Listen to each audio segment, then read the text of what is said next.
Innal hamdalillah nahmaduhu ta'ala wa nasta'inuhu wa nastaghfiruh wa na'udzu billahi min shururi anfusina wa min sayyiati a'malina may yahdihillahu fala mudilla lahu wa may yudlil fala hadiya lahu asyhadu an la ilaha illallah wahdahu la syarika lahu wa asyhadu anna Muhammadan 'abduhu wa rasuluh. Yaqulullahu tabaraka wa ta'ala fi kitabihil karim ya ayyuhalladzina amanu taqullaha haqqa tuqatih wa la tamutunna illa wa antum muslimun.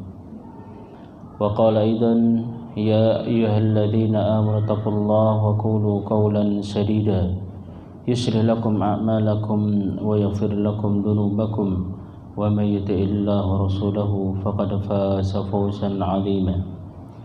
أما بعد فإن أصدق الحديث كتاب الله وخير الهدي هدي محمد صلى الله عليه وسلم وشر الأمور محدثاتها فإن كل محدثات بدعة وكل بدعة ضلالة وكل ضلالة في النار.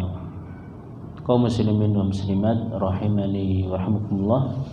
Sebelumnya marilah kita senantiasa bersyukur dan memuji Allah Subhanahu wa taala atas segala limpah nikmat ya Allah berikan kepada kita, sehingga pada malam hari ini Allah kumpulkan kita kembali di tempat yang mulia, di salah satu rumah dari rumah Allah Subhanahu wa taala, dalam rangka untuk bersama-sama mengkaji belajar perkara ilmu agama ini. Dan ini merupakan salah satu sebab untuk ziyadatul iman, salah satu sebab untuk agar iman kita meningkat, agar iman kita bertambah kepada Allah Subhanahu wa taala. Karena keimanan seseorang itu yazidu wa yanqus. Keimanan seorang kadang bertambah dan kadang juga berkurang, mengalami pasang surut. Ya. Maka salah satu di antara asbab agar keimanan kita terus bertambah adalah melakukan ketaatan. Salah satu ketaatan adalah dengan menghadiri majelis ilmu, menghadiri pengajian yang di situ diingatkan kembali tentang akhirat, diingatkan tentang surga dan neraka. Para sahabat saja radhiyallahu anhum, ya, mereka merasa memiliki sifat munafik. Apa itu? Ketika mereka bersama Rasulullah sallallahu alaihi wasallam, seolah-olah mereka melihat neraka dan surga. Tetapi ketika sudah bersama dengan keluarganya, dengan hartanya, mereka lupa. Itu para sahabat radhiyallahu anhum, ya. Lebih-lebih kita yang jauh dari generasi yang terbaik, ya. Di sekitar kita banyak ujian dan fitnah. Tentunya kita tidak bosan-bosan untuk senantiasa mengkaji, belajar perkara ilmu agama ini, yang itu merupakan salah satu sebab agar kita istiqomah dan terus bertambah keimanan kita kepada Allah Subhanahu wa taala. Kaum muslimin rahimahullah, agar kita lanjutkan kita sampai hadis yang ke-50. Ini hadis yang terakhir yang kita pelajari dalam 50 hadis yang awalnya adalah 40 hadis Arba'in Nawawi, kemudian ditambah oleh Ibnu Rajab Al-Hambali ditambah 8 hadis, jadi lengkap menjadi 50 hadis. Qala al-mu'allif rahimahullah al-hadisul khamsun an Abdillah bin Busr qala atan nabiy sallallahu alaihi wasallam rajulun faqala ya Rasulullah inna syara'il Islam qad kathrat alaina fababun natamassaku bihi jami'un qala la yazalu lisanuka rataban min dzikrillahi azza wa jalla kharrajahu al-Imam Ahmad bihadzal lafzi. Hadis yang ke-50 dari Abdullah ibnu Bushr, beliau berkata, ada seseorang mendatangi Nabi Shallallahu Alaihi Wasallam seraya bertanya, ya Rasulullah, wahai Rasulullah, inna syara'il Islam qad kathrat alaina. Sesungguhnya syarat Islam, yaitu adalah perkara-perkara sunnah, itu sungguh sangat banyak yang harus kita lakukan. Fababun natamassaku bihi jami'un. Maka pintu apa yang kita bisa berpegang teguh dengan syariat tadi, dengan sunnah-sunnah tadi? Qala, maka Rasulullah menjawab, la yazalu lisanuka ratban min dzikrillah. hendaknya senantiasa lisanmu itu basah dengan zikir kepada Allah Subhanahu wa taala. Hadis dikeluarkan oleh Imam Ahmad dengan lafaz ini. Kaum muslimin muslimat rahimakumullah, maka di sini menunjukkan semangatnya para sahabat radhiyallahu anhum untuk mengetahui tentang syariat ini.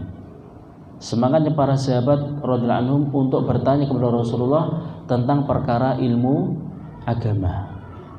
Sehingga mereka bertanya, ya Rasulullah, syarat Islam ini sangat banyak, ya.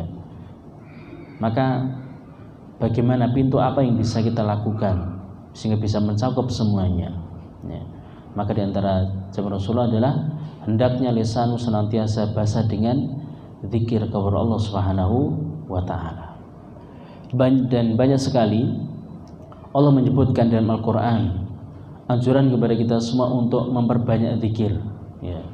Di antaranya adalah firman Allah Subhanahu wa taala dalam Al-Qur'an, ya ayyuhalladzina amanu dzkurullaha dzikran katsira wasabbihuhu bukratan wa asila. Ya. Hai orang-orang yang beriman, zikirlah kalian, ingatlah kalian kepada Allah Subhanahu wa taala dzikran katsiran, dengan zikir yang banyak. Wasabbihuhu bukratan wa asila, dan bertasbihlah kalian kepada Allah bukratan wa asila, di waktu pagi maupun waktu petang. Ya. Begitu dalam surah Jum'ah, ya, Allah mengatakan wadhkurullaha katsiran la'allakum tuflihun, maka zikirlah kalian kepada Allah dengan zikir yang banyak agar kalian menjadi orang-orang yang beruntung, ya. Begitu pula faedah, ya, manfaat orang yang berzikir kepada Allah Subhanahu wa taala akan mendapatkan ampunan dan pahala yang sangat besar, ya. Sebagaimana firman Allah, wadzakirinallaha katsiran wadzakirat a'adallahu lahum maghfirah wa ajran 'azima.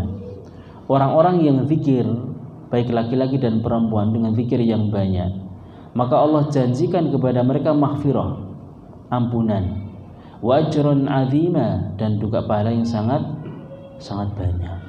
Nah, ini diantara dari Al-Quran agar orang beriman kepada kita semua untuk memperbanyak zikir kepada Allah Subhanahu wa ta'ala, baik pagi petang ataupun dalam semua keadaan, ya.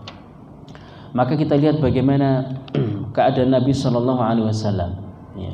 Setelah kita sebutkan dari Al-Quran anjuran, hasungan untuk banyak berzikir, maka kita lihat bagaimana keadaan Rasulullah Shallallahu Alaihi Wasallam. Disebutkan dalam hadis dari sahabiah Aisyah radhiyallahu anha atau istri beliau, karena Nabi Shallallahu Alaihi Wasallam yadhkurullah ala kulli ahyaihi, ya.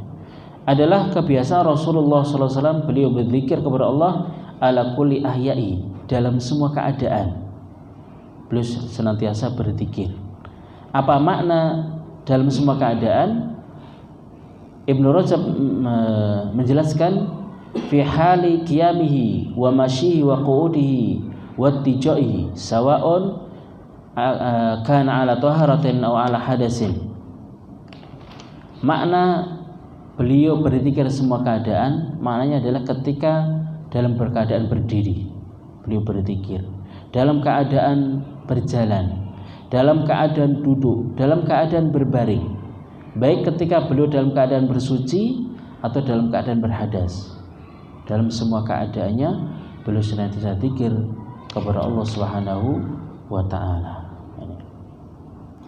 Kemudian bagaimana kita lihat para salafun saleh ketika mereka berzikir, disebutkan dari Khalid bin Ma'dan, yusabbihu kulla yaumin arba'ina alfah tasbihatan siwa ma yaqra'u minal Qur'an. Khalid bin Ma'dan beliau bertasbih, yang mengucapkan subhanallah kulla yaumin, setiap hari itu adalah arba'ina alfan, 40.000. Itu selain membaca Al-Quran. Bayangkan 40.000 kali membaca tasbih, itu selain membaca Al-Quran, ya. Maka kita lihat bagaimana keadaan para salafun saleh, ya. Mereka betul-betul ketika melaksanakan syarat ini, ya, mereka sangat bersemangat, ya. sampai 40.000 ya, mengucapkan subhanallahil azim. Ma'asyiral muslimin rahimakumullah. Begitu pula Hasan Al-Basri ya. Dijelaskan oleh beliau, karena Al-Hasan Al-Basri katsiran ma yaqulu idza lam yahduts wa lam yakun lahu syughlun subhanallahil azim. Hasan Al-Basri ya, beliau sangat banyak berzikir ya. Apabila beliau tidak berhadas dan tidak sibuk dengan perkara ilmu, beliau mengucapkan subhanallahil azim, bertasbih kepada Allah Subhanahu wa taala. Inilah keadaan Rasulullah, keadaan para salafus saleh, Hasan Al-Basri dan yang lainnya. Mereka sungguh sangat banyak berzikir kepada Allah Subhanahu wa taala ya. Begitu pula orang yang berzikir kepada Allah Subhanahu wa taala, salah satu golongan yang akan Allah naungi pada hari kiamat, yang mana tidak ada naungan kecuali naungan Allah Subhanahu wa taala. Salah satunya adalah rajulun dzakarallah khalian fafadat ainahu. Salah satu golongan akan Allah naungi adalah seseorang yang dia zikir, ingat kepada Allah Subhanahu wa taala khalian, dalam keadaan sendiri. Fafadat ainahu, kemudian meneteskan air mata. Ya. Maka ini kita lihat bagaimana keadaan ya para sahabat dan bagaimana golongan yang betul-betul zikir kepada Allah Subhanahu wa taala itu akan dilindungi, akan mendapatkan naungan di sisi Allah Subhanahu wa taala. Ma'asyiral muslimin rahimakumullah. Begitu pula di antara manfaat ya zikir itu akan menenangkan hati. Seorang yang mengenal Allah Subhanahu wa taala itu akan semakin banyak berzikir kepada Allah Subhanahu wa taala, dan dia akan merasakan manisnya keimanan, akan merasakan lezatnya berzikir kepada Allah Subhanahu wa taala. Dan itulah yang membuat seorang itu tenang, yang membuat seorang itu tentram, tidak gundah gulana ketika mereka adalah zikrullah ya. Dan Allah sebutkan dalam surah Ar-Ra'd ayat 28, alladzina amanu wa tatma'innu qulubuhum bi dzikrillah, ala bi dzikrillahi tatmainnul qulub ya. Adalah orang-orang yang beriman, hati mereka adalah akan tenang tentram dengan zikir kepada Allah Subhanahu wa taala. Ala bi dzikrillahi tatmainnul qulub, ketahuilah hanya dengan zikir kepada Allah Subhanahu wa taala hati itu akan menjadi tenang ya. Dan hati merupakan poros, merupakan sumber. Maka perlunya kita untuk senantiasa perhatian terhadap hati ini ya. Kenapa kita ya harus perhatian terhadap hati ya.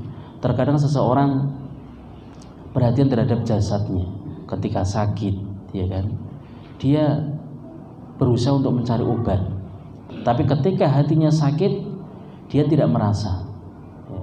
Padahal hati ini adalah perkara yang sangat penting, merupakan sumber. Sebagaimana hadis Nabi SAW, ala inna fil jasadi mudghah idza saluhat salukal jasadu kullu wa idza fasadat fasadal jasadu kullu ala wiyal qalb. Ketahuilah dalam jasad kita ini ada segumpal daging. Apabila baik maka baik seluruh jasadnya, namun apabila rusak maka rusak seluruh jasadnya. Ketahui itu adalah hati. Hati merupakan sumber.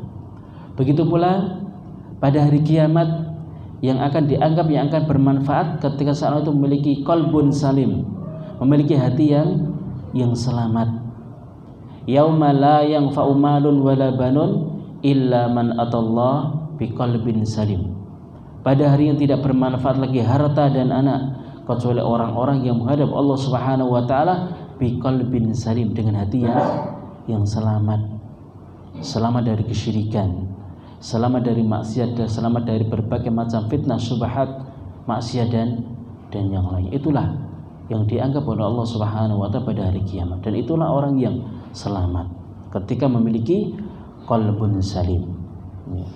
Begitu pula di dunia, yang menjadi barometer seorang itu akan bahagia tidak, itu tergantung kepada hatinya.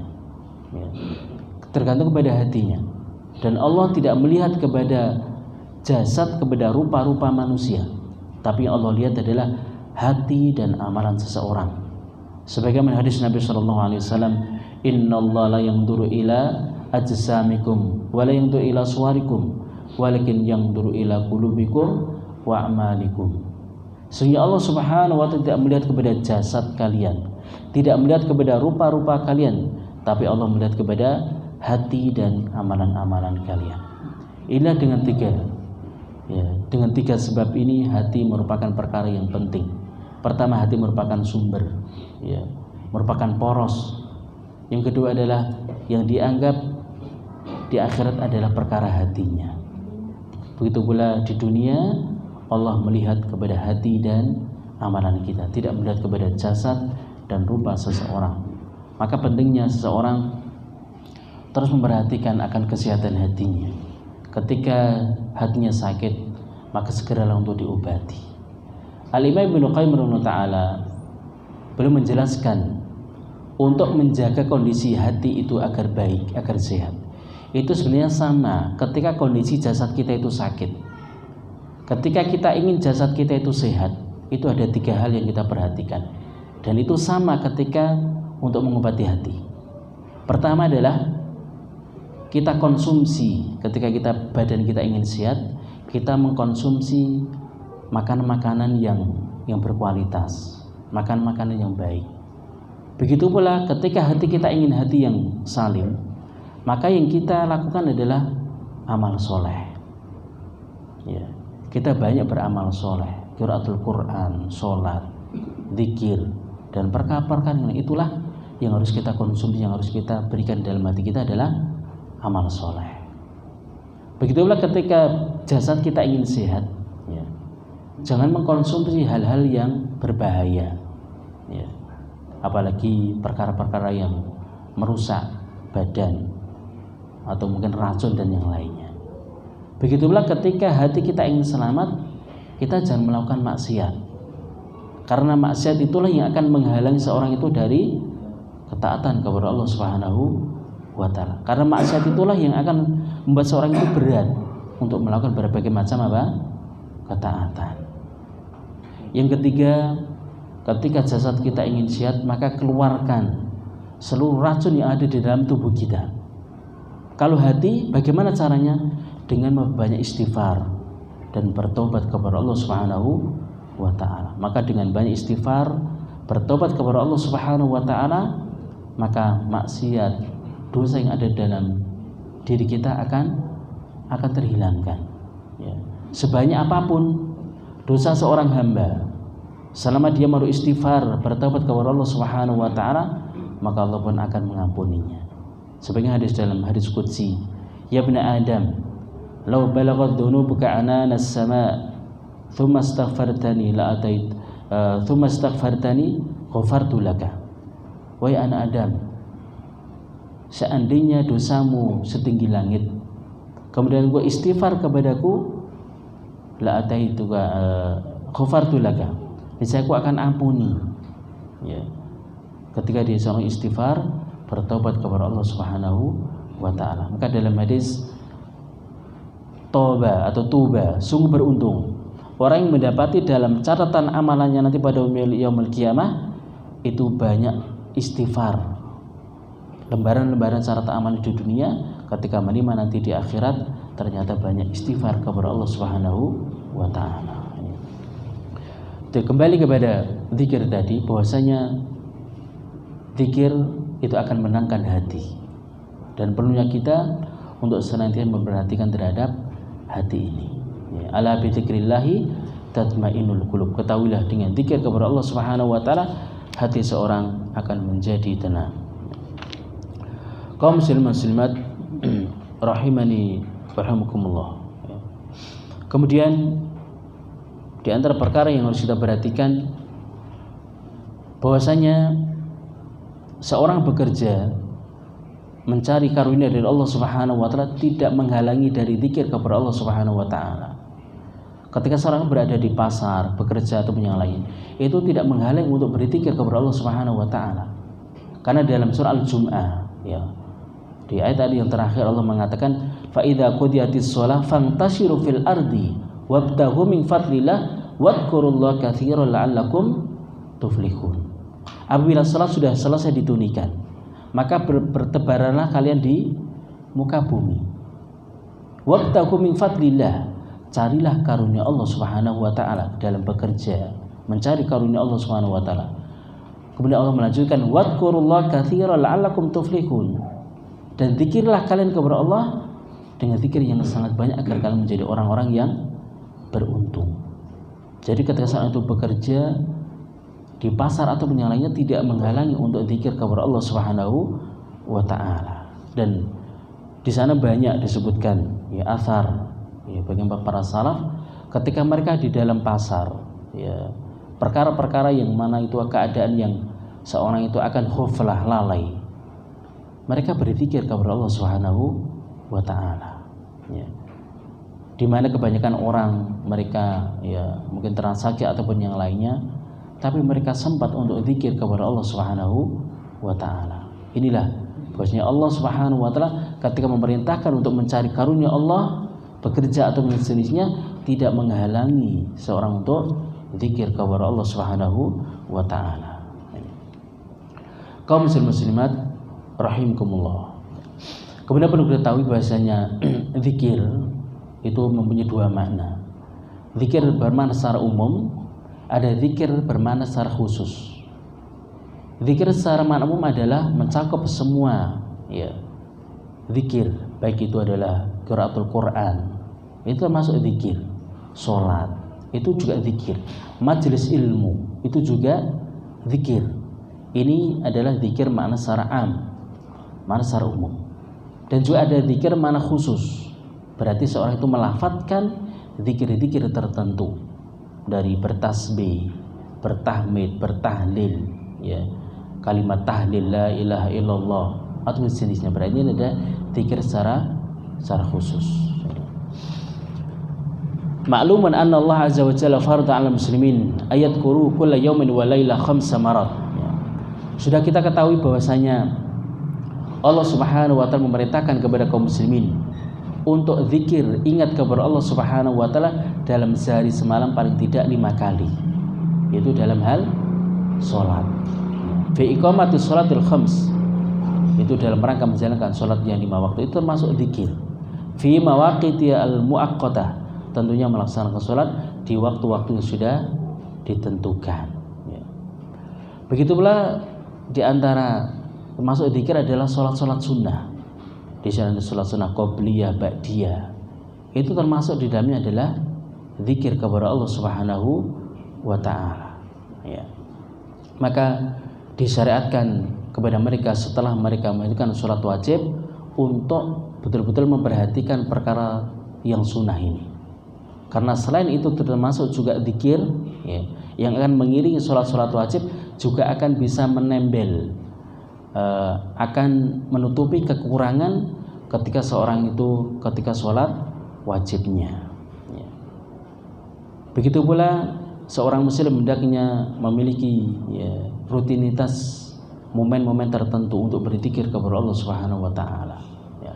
Maka kita perhatikan di antara sholat 5 waktu tadi ya, itu pasti ada sholat sunnah rawatib, ada ba'diyah, ada qobliyah.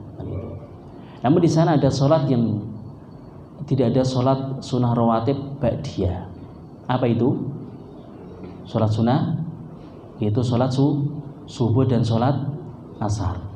Tapi di situ disyariatkan untuk berzikir. Di situ ada zikir pagi sama zikir sore, ya kan? Itulah indahnya Islam. Ketika kita memperhatikan betul di antara ba'da subuh itu nggak ada sholat sunnah, tapi dianjurkan untuk zikrul sobih atau zikrul sobah, zikir pagi ya. Kemudian rentan antara sholat subuh dengan sholat duhur, di situ dianjurkan untuk sholat duha karena waktunya panjang ya. Kemudian sholat duhur sampai sholat asar ya. Kemudian setelah sholat asar di situ nggak ada sholat sunnah ba'diyah, nggak ada. Apa yang dianjurkan? Zikir sore. Kemudian datang sholat maghrib, kemudian sholat isya. Sholat isya atau sholat subuh itu waktunya panjang. Maka di sana juga disyaratkan untuk sholat apa? Sholat malam. sholat witir. Bahkan para ulama, sholat witir ini hukumnya wajib. Ya, ada yang mengatakan seperti itu. Ya, maka kalau kita betul-betul perhatian merenungi akan perkara sholat ini saja, setiap antara satu sholat dengan lainnya di situ ada sholat sunnah. Ketika tidak ada sholat sunnah, ya di situ dianjurkan untuk berzikir pagi dan zikir sore. Kaum muslimat rahimahumullah, dan banyak sekali dalil agar kita senantiasa memiliki rutinitas untuk zikir pagi dan zikir sore. Di antaranya adalah firman Allah Subhanahu wa taala, "Wasabbihuhu bukratan wa asila." Maka bertasbihlah kalian kepada Allah Subhanahu wa taala bukratan wa asila, di waktu pagi dan di waktu petang, yaitu setelah sholat subuh dan setelah sholat asar. Ya. Dan juga firman Allah Subhanahu wa taala, "Wadhkurisma rabbika bukratan wa asila." Maka zikirlah, sebutlah nama Rabbmu di waktu pagi dan di waktu petang. Wasabbih bil asyi wal ibkar, dan bertasbihlah kepada Allah di waktu pagi dan juga waktu petang. Maka banyak sekali dalil yang menunjukkan agar kita senantiasa menjaga zikir-zikir tadi. Ya. Kaum muslimat rahimakumullah. Ya. Begitu pula seorang hendaknya memiliki rutinitas zikir. Ya. Mulai dari bangun tidur sampai mau tidur lagi. Itu sebenarnya aktivitas seorang muslim seluruhnya adalah ibadah. Seluruhnya adalah zikir. Mulai dari bangun tidur, ya, dia mengucapkan zikir setelah tidur. Alhamdulillahilladzi ahyana ba'da ma amatana wa ilaihil nusyur. Ya. Kemudian ketika dia beraktivitas, ya, dia masuk kamar mandi, dia baca doa zikir. Ya. Kemudian ketika keluar dari kamar mandi, dia baca zikir. Ketika dia keluar dari rumah, ketika pergi untuk bekerja, bismillah tawakkaltu 'alallahi la haula wala quwata illa billah. Ketika dia mendengar petir, ketika dia melihat turun hujan, ketika berhenti dari hujan, itu semuanya berisi dengan apa? Zikir kepada Allah Subhanahu wa ta'ala. Ketika dia mau tidur, dia baca bismika Allahumma ahya wa bismika amut, dan yang lainnya. Maka kalau betul-betul seorang muslim itu adalah memberikan perhatian yang besar terhadap perkara ini, maka hakikatnya semua gerak-gerik dia dari bangun tidur sampai mau tidur itu semuanya berisi dengan apa? Zikrullah, zikir kepada Allah Subhanahu wa ta'ala. Maka tidak heran dalam hadis tadi sesuatu yang bisa kita lakukan, karena syariat Islam ini sangat banyak. Maknanya ada sesuatu yang sunnah. Kalau sesuatu yang wajib itu pasti, itu yang tidak boleh kita tawar. Tapi perkara yang sunnah itu sangat banyak. Maka pintu yang bisa untuk melakukan itu semua adalah hendaknya lisan kita zikir kepada Allah Subhanahu wa ta'ala. Dengan seperti itu semua perkara-perkara sunnah akan bisa kita lakukan. Mulai dari sholat sunnah, ya kan? Mulai dari zikir pagi, zikir petang, sholat malam, sholat duha, sholat witir, dan momen-momen zikir yang lainnya itu akan kita dapatkan. Ini. Kaum muslimat rahimakumullah, faedah yang dapat kita ambil dari hadis ini, pertama adalah hirsus sahabah, semangatnya sahabat untuk mencari ilmu, perhatian terhadap perkara ilmu agama ini. Kita lihat tadi datang seseorang kepada Nabi SAW bertanya, "Ya Rasulullah, sungguh syariat Islam ini sangat banyak yang harus kita lakukan. Maka pintu apa yang bisa untuk mencakup itu semuanya?" Ini menunjukkan semangatnya para sahabat terdahulu untuk senantiasa perhatian terhadap perkara agama ini. Yang kedua adalah Allah Subhanahu wa ta'ala memerintahkan kepada kita semua untuk memperbanyak zikir, untuk banyak zikir kapanpun dan dimanapun. Ya. Kemudian faedah yang ketiga, keadaan Rasulullah SAW, beliau senantiasa zikir fi kulli ahyai, di semua keadaan beliau, baik dalam keadaan berdiri, dalam keadaan berjalan, dalam keadaan duduk, dalam keadaan berbaring, senantiasa beliau berzikir kepada Allah Subhanahu wa ta'ala. Seorang muslim kapanpun itu, dia mau minum, dia mau makan, selesai makan, apa yang dia lakukan? Berzikir kepada Allah Subhanahu wa ta'ala. Ya. Kemudian di antara faedah selanjutnya adalah untuk mendapatkan ketenangan itu dengan berzikir kepada Allah Subhanahu wa taala. Untuk mendapatkan hati itu tenang, tentram, salah satunya adalah zikrullah, zikir kepada Allah Subhanahu wa taala. Kemudian juga di antara faedah selanjutnya, seorang bekerja mencari karunia Allah tidak menghalangi untuk zikir kepada Allah Subhanahu wa taala. Maka justru itulah ketika seorang, kebanyakan orang itu lupa, lalai, khuflah, maka hendaknya seorang itu betul-betul memanfaatkan hal tersebut untuk zikir kepada Allah Subhanahu wa taala. Ya. Kemudian faedah selanjutnya, amalan yang mudah untuk kita lakukan dalam semua keadaan adalah zikir kepada Allah Subhanahu wa taala. Ya. Ketika seorang itu sibuk ya dengan mungkin berkendaraan, seorang sibuk dengan mungkin naik mobil dan yang lainnya, maka di antara hal yang paling mudah dilakukan apa? Zikir kepada Allah Subhanahu wa taala. Dan Ibnu Qayyim rahimahullah taala dalam sebuah kitab beliau menyebutkan ada 51 faedah, 51 manfaat daripada zikir kepada Allah Subhanahu wa taala. Maka zikir adalah merupakan hal yang sangat luar biasa. Ya. Suatu yang ringan kita lakukan tapi manfaatnya sungguh sangat besar. Salah satu zikir yang mungkin kita hafal, Rasulullah menyebutkan kalimatani khafifatani ala lisan thaqilatani fil mizan subhanallah bihamdi subhanallahil azim. Dua kalimat yang ringan di lisan namun berat di timbangan, dua zikir, subhanallahi wa bihamdi subhanallahil azim. Ini terkadang seorang itu lupa untuk zikir-zikir seperti ini yang seharusnya lisan kita senantiasa zikir kepada Allah Subhanahu wa taala. Kemudian faedah yang terakhir adalah dengan zikir seorang akan ya terhalangi dari hal-hal yang tidak bermanfaat. Ya. Dengan zikir seorang terhalangi sesuatu yang tidak bermanfaat. Dengan zikir ya seorang tidak akan ghibah. Dengan zikir seorang tidak akan mencela. Dengan zikir seorang tidak akan bermaksiat hal-hal yang lainnya. Itu dengan apa? Dengan berzikir kepada Allah Subhanahu wa taala. Baik kaum muslimin rahimakumullah, dengan demikian selesai berkaitan dengan 50 hadis yang kita baca. Mudah-mudahan apa yang kita pelajari bermanfaat, dapat kita amalkan dalam kehidupan sehari-hari dan dapat menambah keimanan kita kepada Allah Subhanahu wa taala. Demikian yang kita sampaikan. Insyaallah untuk pertemuan berikutnya kita akan insyaallah belajar bersama berkaitan dengan al-kabair, ya, dosa-dosa besar. Insyaallah semoga Allah memberikan kemudahan kepada kita semua. Barakallahu fikum, subhana bihamdik, asyhadu an la ilaha illa anta, astaghfiruka wa atubu ilaik. Assalamualaikum warahmatullahi wabarakatuh.